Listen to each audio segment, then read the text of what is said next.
नमस्कार दोस्तों, आप देख रहे हैं डेविल स्टोरी पॉइंट बलवंत के साथ। आज मैं बहुत ही खुश हूं क्योंकि आज पूरे 11 साल बाद अमेरिका से मेरा दोस्त अपनी पढ़ाई पूरी करके वापस लौट रहा है। उसने भौतिक शास्त्र के विषय पर पीएचडी की हुई है। उसका मानना ये है कि दुनिया में जो भी कुछ हो रहा है उसमें कहीं ना कहीं फिजिक्स छुपा हुआ होता है।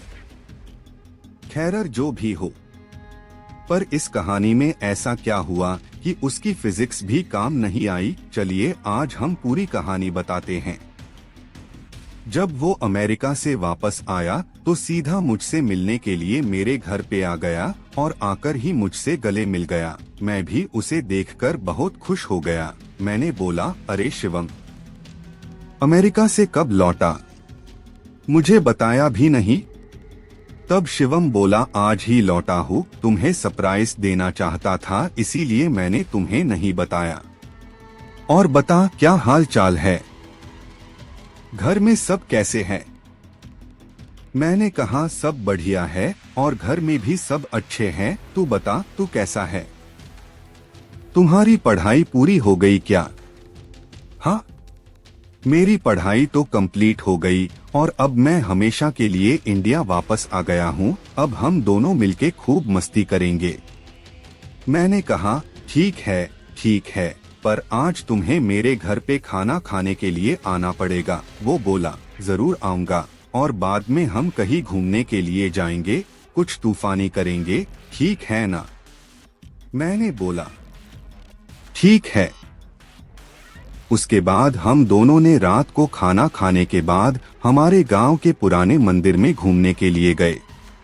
मैंने बोला, शिवम, क्या तुम्हें पता है ये मंदिर बहुत ही ज्यादा प्रचलित है? उसने हैरान होके बोला, ओह, तो ये है तुम्हारा तूफानी अंदाज। क्या यार, तुझे कोई अच्छी जगह नहीं मिली कि तू मुझे यहाँ ले आया? मैंने बोला, तुम चलो तो सही, बहुत मजा आएगा। लोगों का मानना यह है कि यहाँ भूत प्रेत जैसी आत्माएं रहती हैं। तब शिवम, क्या सच में यहाँ पे भूत है? क्या तुम भी मजाक कर रहे हो? मैं नहीं मानता। मैंने बोला, ठीक है, हम दोनों साथ में जाते हैं और पता लगाते हैं कि सच में भूत है कि नहीं। फिर हम दोनों मंदिर के अंदर चले गए। मंदिर काफी बड़ा था और थोड़ा भयानक भी लग रहा था। ऐसा लग रहा था कि कई दिनों से यहाँ साफ सफाई नहीं हुई है। फिर हमने मंदिर के पुजारी से बात की। पंडित जी, हमने सुना है कि यहाँ आसपास कोई भूत का निवास है, क्या यह बात सही है? यह सुनकर वो पुजारी हमको घूरने लगा और बोला, चले जाओ यहाँ से, ये जगह तुम्हारे लिए सही नहीं है। मैंने बोला, क्यों पंडित जी? पंडित जी, आओ मेरे साथ, मैं आपको बताता हूँ।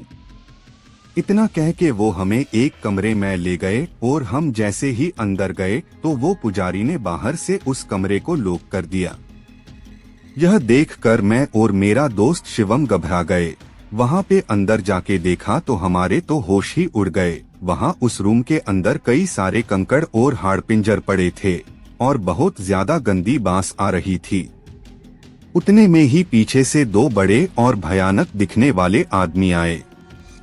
उन्हें देखकर ऐसा लग रहा था कि वो कोई साधारण इंसान नहीं बल्कि मांस और खून पीने वाले नरभक्षी है। यह सब देखकर हम बहुत डर गए। हमने तो मान ही लिया था कि अब हम जिंदा नहीं बचेंगे। फिर उन दोनों ने हमें कस के पकड़ा और हमें एक कोने में ले गए। फिर हम दोनों बहुत चिल्लाए, बचाओ बचाओ, लेकिन कोई बचाने के लिए नहीं आया। इतने में ही वो पंडित जी एक बड़ी चमत्कारिक तलवार लेकर उस कमरे में आए। फिर उन तीनों ने रूम में आग लगा के मंत्रोच्चार करना शुरू कर दिया। हमने यह सब देखकर डर के मारे और ज्यादा जोर जोर से चिल्लाने लगे।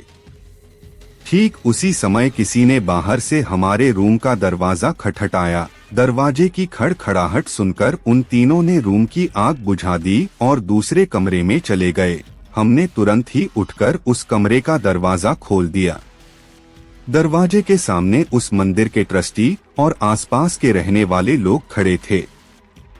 हम कुछ बोलते उससे पहले उन लोगों ने हमें धमकाना शुरू कर दिया। तुम दोनों कौन हो? यहाँ मंदिर में चोरी करने के लिए आए हो? सच बताओ वरना हम पुलिस को बुलाएंगे। हमने सब सच बता दिया, लेकिन उन लोगों को हमारी बातों पे भरोसा नहीं हो रहा था, बल्कि उल्टा हमें डांटने लगे। तुम दोनों क्या बोल रहे हो? नशा करके आए हो क्या? ये मंदिर कई सालों पहले खंडेर हो चुका है, यहाँ कोई पुजारी नहीं है। अब चलो यहाँ से वरना हम पुलिस को बुलाएंगे। यह सुनकर हमारे तो होश ही उड़ गए, क्योंकि हमने अभी तक जो देखा वो कोई इंसान नहीं बल्कि उनकी प्रेत आत्माएं थी। हम तुरंत ही मंदिर से बाहर निकाल गए। बाहर निकलते समय मैंने मंदिर की खिड़की से अंदर देखा तो वो तीनों वहीं पे मौजूद थे और मुझे देखकर हंस रहे थे। मैं और मेरा दोस्त तुरंत बाइक लेके घर पहुंच गए।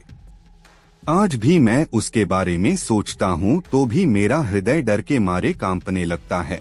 दोस्तों, आपको यह कहानी कैसी लगी प्लीज हमें कमेंट करके जरूर बताएं, और भी ऐसी कहानी सुनने के लिए चैनल को सब्सक्राइब और वीडियो को लाइक भी कर दे। Thanks for watching.